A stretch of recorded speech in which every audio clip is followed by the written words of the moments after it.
In this video, I'll show you how to create You Can Only Pick 5 Add Your Story on Instagram. So if you want to become a part of this trending Add Your Story, then let me show you how to do this. So before you begin, you want to first go to your Play Store, search for Instagram and make sure that's been updated to the latest version. Once that's updated, go ahead and open the app. Here you're tapping on search and you're searching for the following account, Add Your Sticks. So once you see it, go ahead and visit the profile page for that account. Then scroll down and within the highlight section, you're looking for Feb 2024 P1.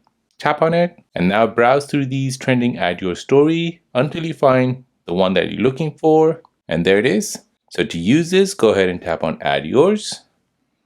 And now go ahead and take a picture or upload a picture. Use the pen tool and circle 5 TV shows you like the most. And now once you're done, go ahead and post this to Instagram. So there you go. That is how to create You Can Only Pick 5 Add Your Story on Instagram.